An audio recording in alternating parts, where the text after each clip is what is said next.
Today, we're in Sonoma having Chardonnay. Let's get it. Welcome to another episode of Wine Still of the Week, where I go find a bottle that is under $20 that's punching above its weight class.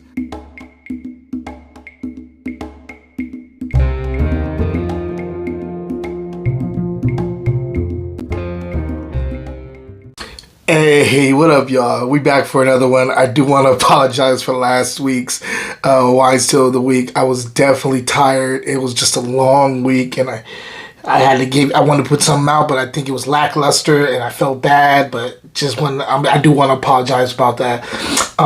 Today, though, is a new week, and I hope everybody's having a wonderful week. I have had a great week. My son's in daycare, and he's the big boy. He's walking right in there. He's not crying.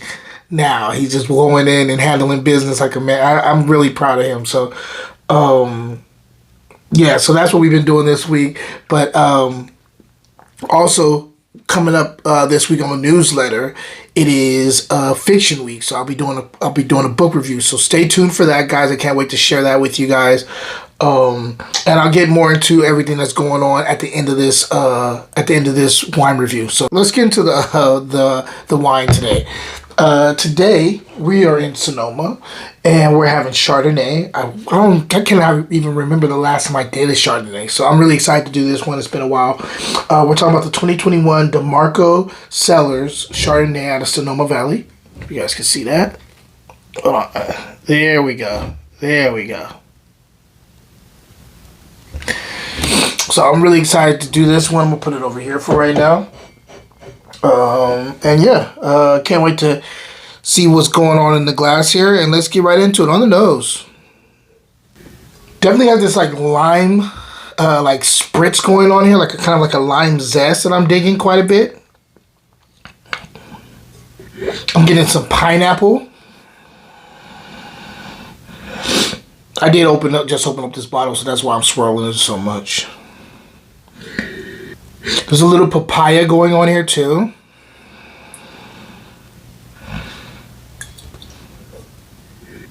Some kiwi. So it's pretty tropical, I gotta say. There's a little bit of like an apple-y thing, but it's a secondary kind of like golden delicious apple. And a secondary of passion fruit. Let's go ahead and taste it and see if everything's translating to the palate. Wine Still of the Week will be right back. I've just created a show called Drinking with Dads, and I'm a wine dad, like a regular dad, but aged. To pick up your own V-neck, go to the link in my bio or fruitandglassgear.etsy.com. Cheers. Now back to the show. This is nice. This is delicious, guys. Great mouthfeel. Acid is. Acid's medium. Acid's medium. It's medium. It's crawling up a little bit on the medium plus, but I'm gonna say this is medium acid. Finish is long. This is a medium plus bodied, medium to medium plus bodied Chardonnay. It's not too weighty. It is very delicious. I love the finish that is still sitting here. Let's get into the fruit. Yeah, up front, it's just like Lime City. Lime all the way up in front, that's how it hits on the palate. And then as it gets into the mid palate, you're getting some of that pineapple that I was talking about. A little bit of like that, a little bit of papaya in the mid palate to the third quarter. Then you start getting a little bit of like a little bit of cinnamon on the finish. A little bit of Granny Smith also kind of like right there between the third and fourth quarter. So a little bit of apple there, but not over the top. It's really a secondary in my opinion. And then this nice mineral laden finish that I dig quite a bit. There's a little bit of a sea salt thing on the finish too.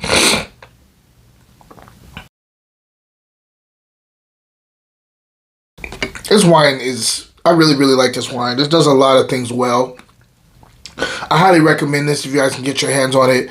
If I'm scoring this wine, this is a 90 pointer easy. I may get a couple more bottles of this. Still Here's, I got this from Grocery Outlet. I got it for $6.99, so you can't beat that for this wine. I would pay way more for this. This is delicious. Anybody who does not like Chardonnay and you want to introduce them to Chardonnay, this is a good bottle to introduce them to. I'm just telling you. If I'm pairing this with food, there's numerous things that will go really well with this. I think I would go for some cheeses. I think some cheeses would go good, more on the firm side. You can even get away with triple cream, but I think I would stick to mostly firm cheeses. I think Gouda would go really well with this. I also think like if you have like a bigger fish, I think this like something that's a little bit more of a fuller fish. This would go really well with that. Salmon this would kill with, of course. I think it would go good with sea bass, trout. I really like this wine. Highly recommend it, guys.